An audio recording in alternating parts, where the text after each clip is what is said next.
Johnny Glocks, take 97. Now we're doing intros. So anyway, hey guys, what's up? It's Johnny Glock here. First of all, Happy New Year. Crazy times out there. This dude hasn't even taken office and is already getting shooken up. But anyway, that's a whole different topic.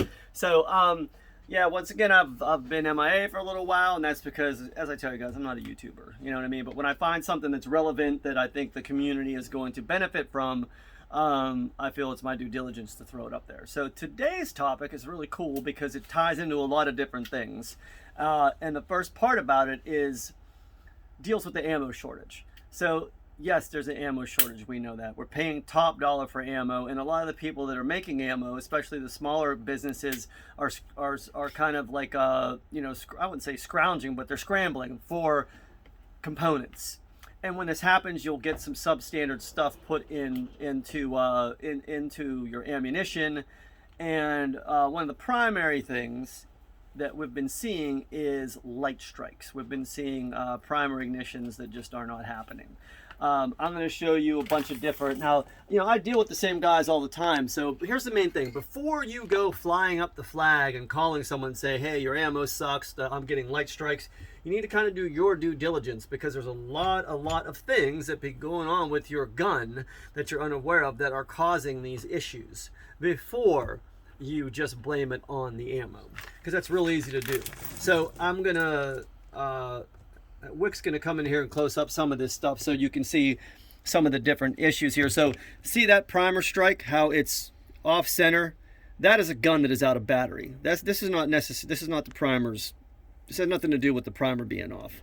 Okay, this one's closer to center, but you can see it's only a divot.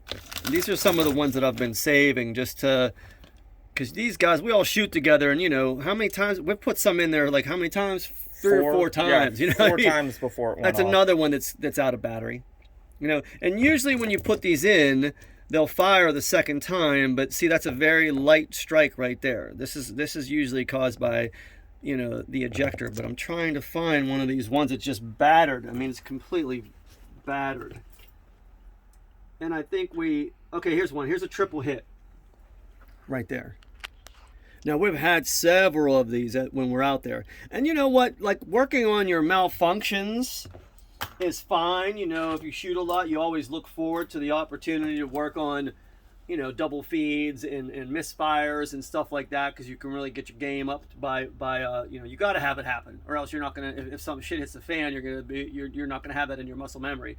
But when it gets to be 2-3 a magazine, it gets aggravating. It gets really aggravating. So with that said, we're going to look at a gun and we're going to go over some of the things, because the gun that I was having the major problem with, unfortunately, I already cleaned.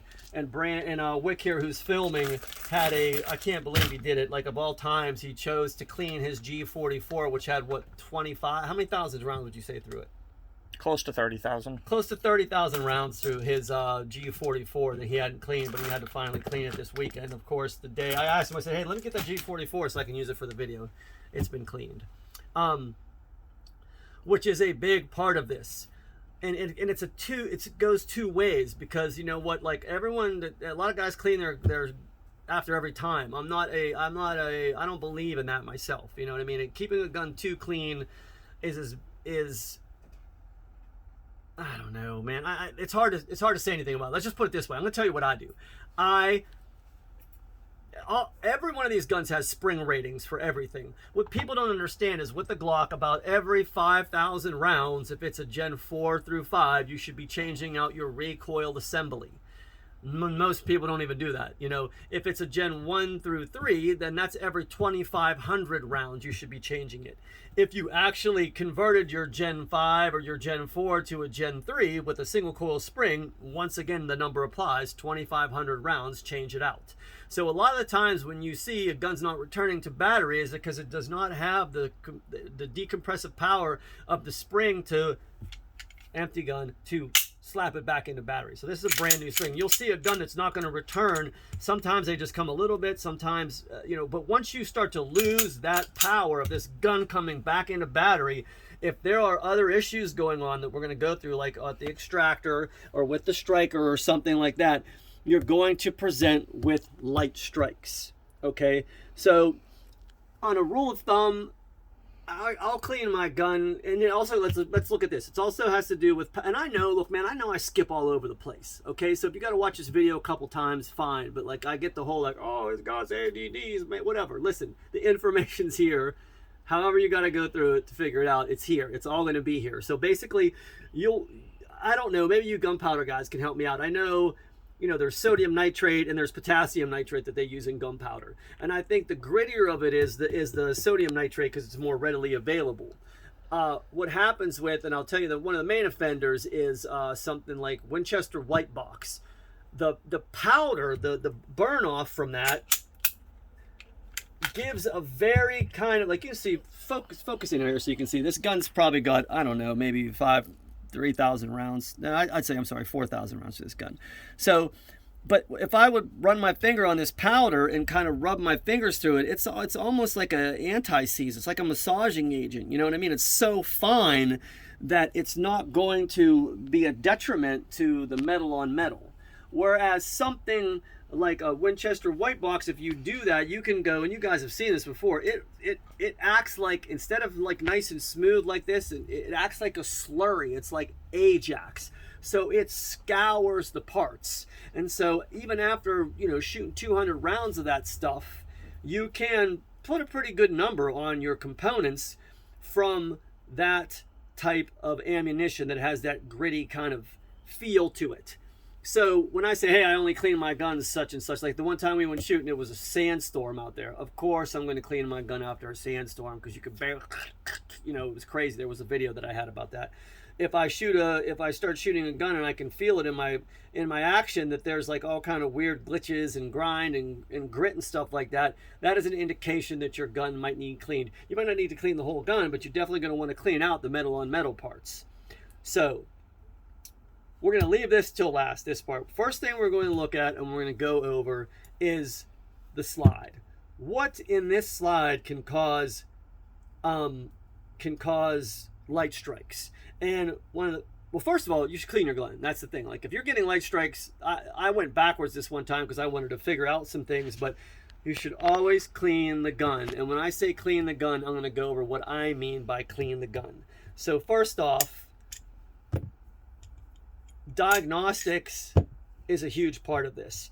So along with cleaning the gun, you want to make sure that your recoil assembly, this is modified to a single coil ISME spring. This is basically the standard that everyone uses. This has been reduced because I have a lighter slide, so I don't want this gun just slamming the whole way back, slamming the whole way forward rather. With a heavier 17-pound spring, it tends to beat the gun up a little bit. So this has been reduced to a 13, which for this gun and for, if you go through all that stuff, the grain, 147, I'm shooting 147s. Sometimes I shoot 124. I never shoot 115. I really don't like it. But, depending on what grain depends on, and the slide amount of slide you've hucked through, it's a whole other video, man, timing. But basically, at the end of the day, you need to make sure that this has under 2,500 rounds on it. If you're having light strikes, especially the ones where you're not going back into battery, like the off-center ones, this is one of the culprits. So get this changed out. If it's a Glock dually right here, these are for Gen 5s. If it's one of these last for 5,000 rounds. Okay. Now, there's other companies that make other dual springs. Some of them even make triple springs, whatever.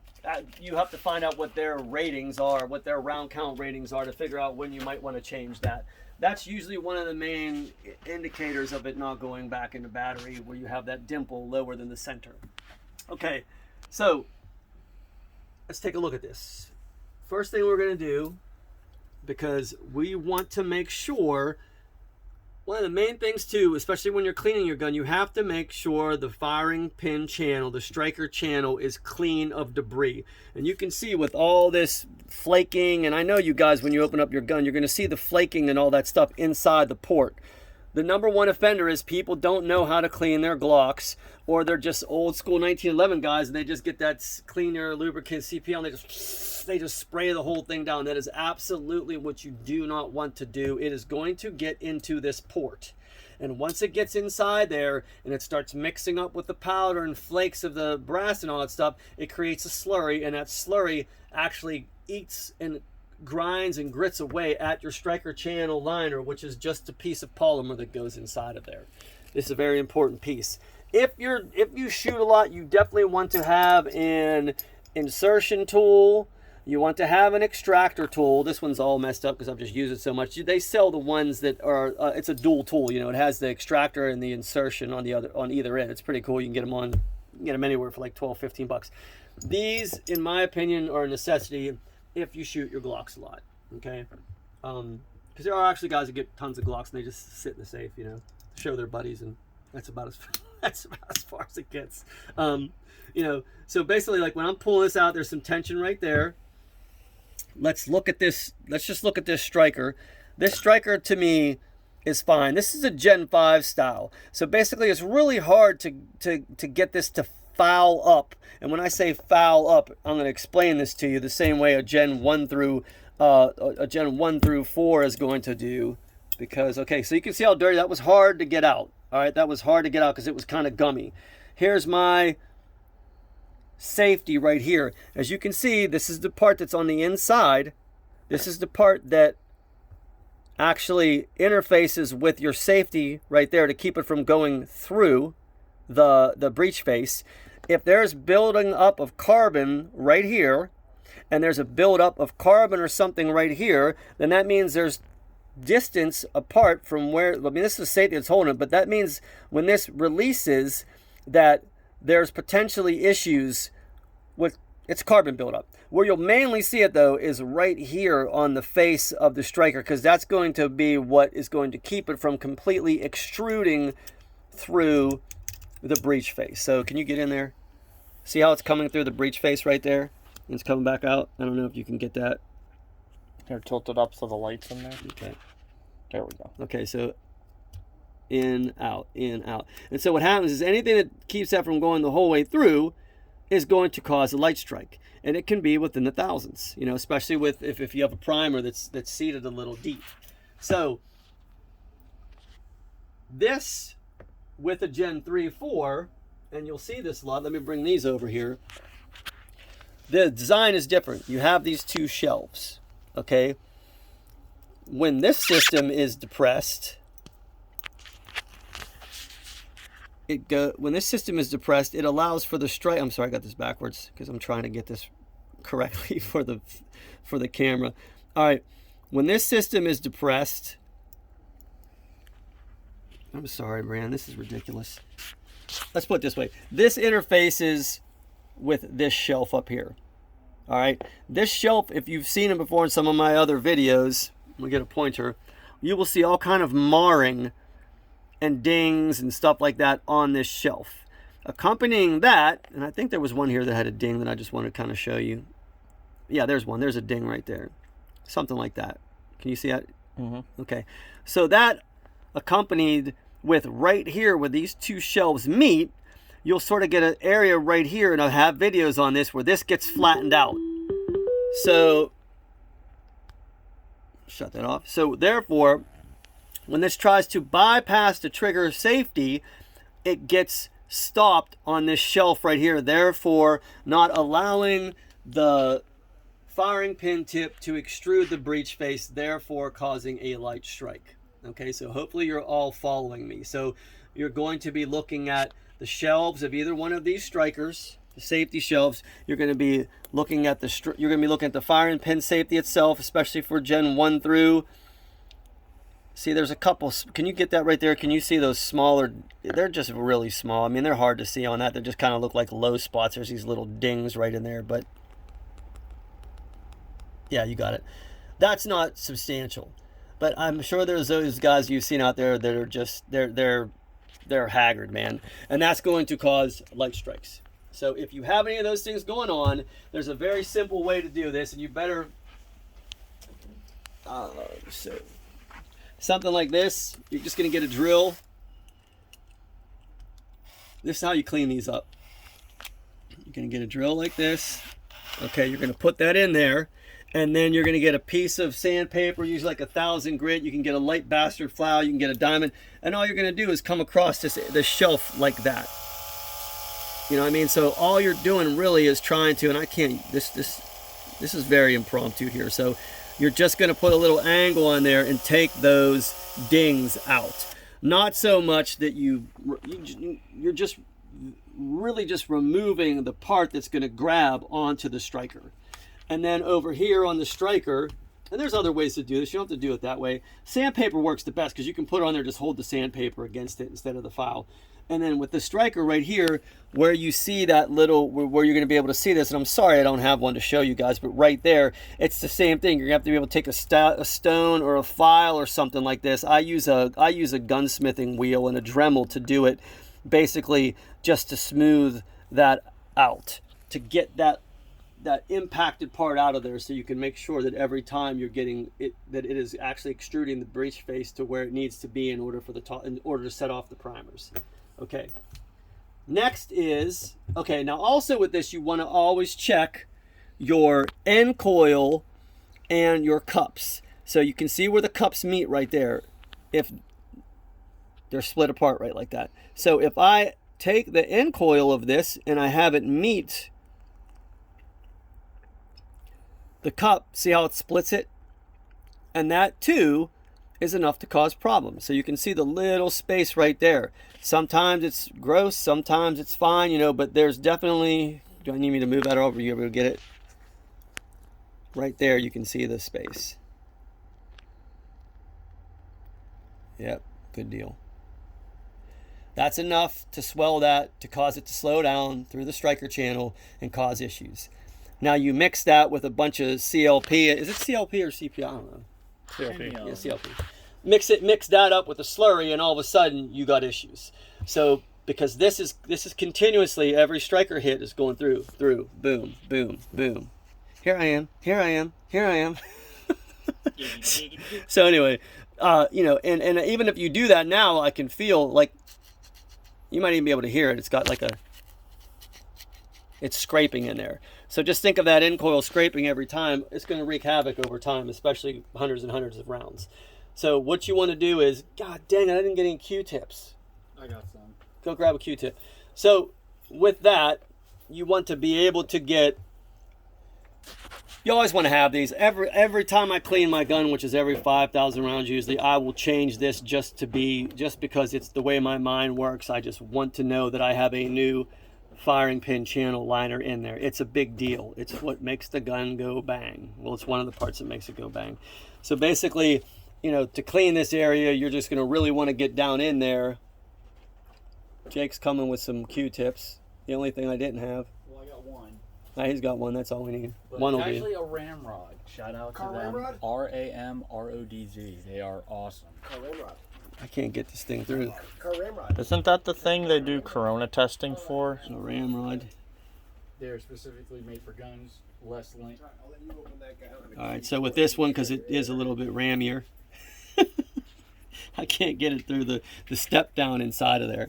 Okay, that one went the whole way through. So you can see the actual, can you actually see that? The cotton coming out the other end. Yeah, those are made to be nice tight bunch. Yeah. Cotton's there. You can see the cotton inside the I love this insulation. channel. So basically, you're just going to clean this out. Like I said, you don't need to put solvent or anything in here. You can if you want. If you get this, if you're not taking your striker channel out, don't use solvent. If you are taking your striker channel out, then you can use solvent to help break it all down. And then when I back this out, it wasn't that dirty in there. Okay, there's definitely carbon and stuff like that, but for, you know, right about a 5,000 round count, that's really minimal. That's really minimal. Because I keep that dry. Now, if this thing was soaking wet in there with cleaner, lubricant, protectant, stuff like that, it's going to come out and it's just going to be caked full of stuff. And actually you'll be able to feel it. But that right there is pretty clean. Now, on the firing pin safety channel, it's the same thing. You want to clean the walls of this out A lot of times I'll use like a 22 caliber brush, one of the cleaning brushes to get in here and just sort of spin it on the, chuck it on a drill and spin it in there just to get all the carbon. You can see a lot of stuff's falling out of there just to get that out. Once again, you don't have to use solvent, but you can. Brushing it out's a good thing.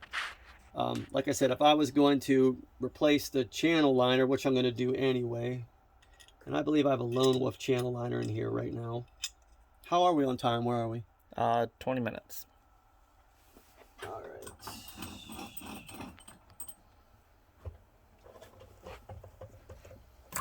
All right, there's my channel liner. I like these channel liners because they have a little bit more glass in the polymer.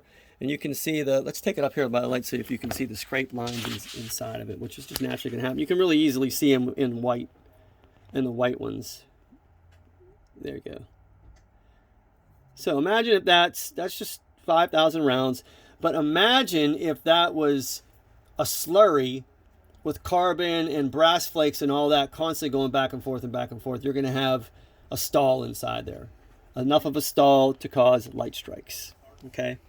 So I have a bunch of different channel liners. This is the Glock one. Like I said, I do like this one a lot. So, and this one has like a little point on it to show you like which way to insert it. With the Glock, when it's the bevel, there's a little bevel right there. The bevel end always goes in first. It shouldn't just go in. You should be, and when you hit these in, you'll hear metal on metal. Hear that one? That's the way you know it's seated right there because you've actually hit the inside of the channel. So we have a fresh channel liner in there. It's cleaned out. When we pulled that out, we can get in there with a bunch of solvent if you want. You can use alcohol. A lot of times we just use Dawn dishwashing liquid. I mean, that's awesome.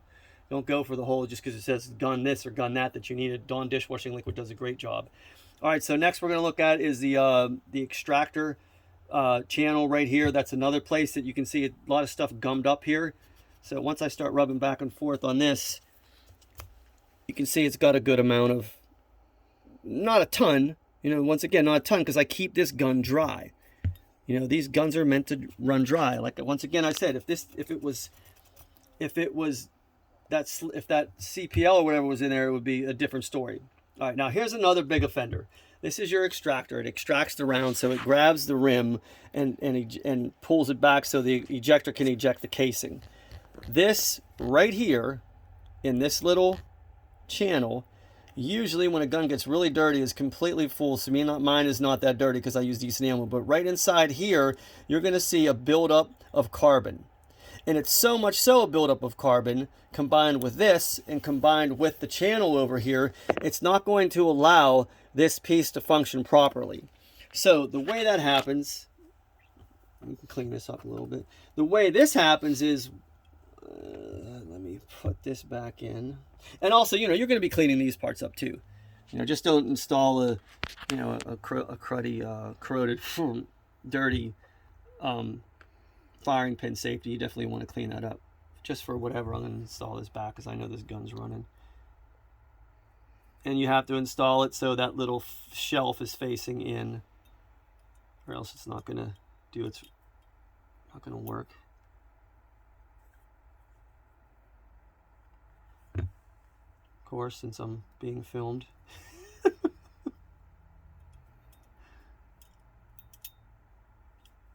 Okay, so that's back in there. I'm going to replace this. Very rarely is there an issue with this. Sometimes with some of the, when you go to other company and have your optic cut put in there, sometimes the screw will actually breach through into the extractor channel, and then it'll block this thing from moving back and forth freely. That's something that could happen. I'm going to recoil this, set that back, and put this back in, just to show you the mechanism that's going to happen here. And guys, you should know your spring ratings. So the Glock stock striker spring, that's 15,000 rounds. The Glock stock trigger springs, which are these ones that go back in the housings in Gen 1 through 4s, those are 15,000 rounds. Every Glock spring other than the recoil is 15,000 rounds. With some of the competition grade ones that I use from Wolf Spring Company, you know, it all depends. You know, if I'm running a 4-pound spring because I want to run something lighter, then I might change it every 2,000 rounds. But every 5,000 rounds, I absolutely change my striker spring just to make sure. All right, so let's go back to this mechanism right here. So this is the extractor. You can see how it works like that. It goes back and forth. If this, catching that? Yes. Okay, so if this gets blocked and can't go the whole way forward, when the gun comes back into battery, and say you have a weak recoil spring, when the gun comes back into battery, instead of it, this, I need a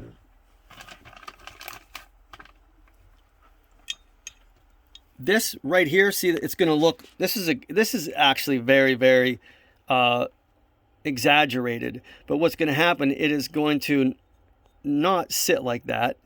It's going to sit a little bit open, right? So that's actually in there. It's going to sit just open enough to cause the barrel not to close the whole way. You're not going to get a good lockup right here. And it does take a lot for that to happen, because you can see there is, like, these are Glocks. They have a lot of space there. But the more that I push out on this, if I can get my tool up in there, the more I push out on that, you can see the more contact there is closer, the more potential contact there is to the barrel. So that's an area that you really want to pay attention to. You want to pay attention to that extractor. And that's basically the slide. You know what I mean? So, you know, recapping with that, you're checking the striker shelves, you're checking the firing pin.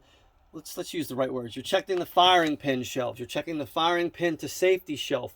You're checking the channels. You're checking the channel liner. You're checking the springs that they're at their spring rating. There's a bunch of different things that I've gone through that I probably have missed one when I'm reiterating this. But let me see, recoil trigger. Yeah, I had to write a couple things down just so I wouldn't miss it. Let me make sure. Okay, so that's the slide. So other than that, like I said, we use toothbrushes and Dawn dishwashing liquid and clean it really good and keep it dry. The only place you ever need any kind of lubricant on here is basically the rails. You can put some on the lug right here, and, you know, put a little bit on the barrel and right there on that area of the slide. That's where you put your oil. That's it. That's as much oil that goes on this entire gun. Most of it is on the slide. So lug, hood, barrel itself, and then rails, down the rails. Okay, so where are we as far as time's concerned? 27. 27 minutes. This is a long one. You know what? We're gonna do a part 2. We'll do a part 2 tomorrow. So don't stop it yet. So basically, tomorrow, just so it doesn't get you know, way out of hand here as far as time's concerned. Plus, we have to go shoot anyway. I'm going to go over the different things in your frame that could be causing, and get a close up there. Like I said, this is not, in my opinion, this is not that dirty of a gun. You know, especially if I can pull this over and it can slide back up, is one of those indicators. Let's see if it'll do it. If I pull no, see, it's sticking.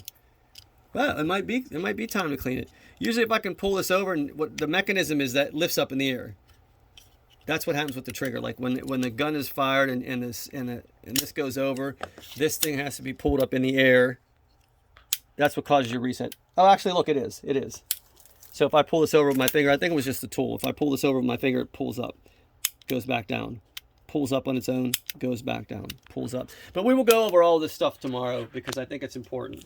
And honestly, first things first, clean your gun.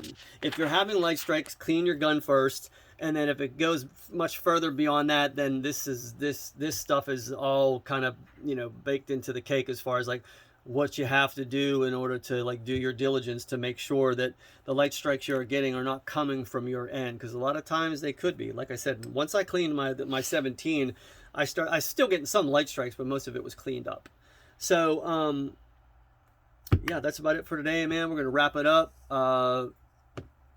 If you have any questions or comments, or if anyone knows anything about the powder stuff too, like if you know why that powder's gritty, if it isn't in fact sodium nitrate and potassium nitrate, let me know, because I'd really like to know what that is to pass it along. But I'm sure some of you have seen that before, where the powder's just extremely dirty. trying to think if I've forgotten anything. No, that's about it for today. If I forgot something today, I'll get to it next. I'll get to it tomorrow, which probably means I'll get to it in 4 months. Anyway, man, it's Johnny from Johnny Custom Glocks. I hope this video helped you guys out. Happy New Year, and saddle up, man. It's gonna be a ride. And as you all know, there are these fantastic stickers that you get. But guess what? There's now these epic PVC Morale Patches, complete with Velcro and this nifty little plastic bag. Yeah, yeah. That you can keep your dead primers in or something like that, your parts in. But yeah, I do have those. I haven't put them up on the website though, but because I don't do that stuff, I'll have to call someone to do that. But yeah, anyway, patches are available as soon as I get them up on the website next month. So 4 months from now. Yeah, 4 months from now. All right, guys, take it easy. Thanks for filming, Brandon.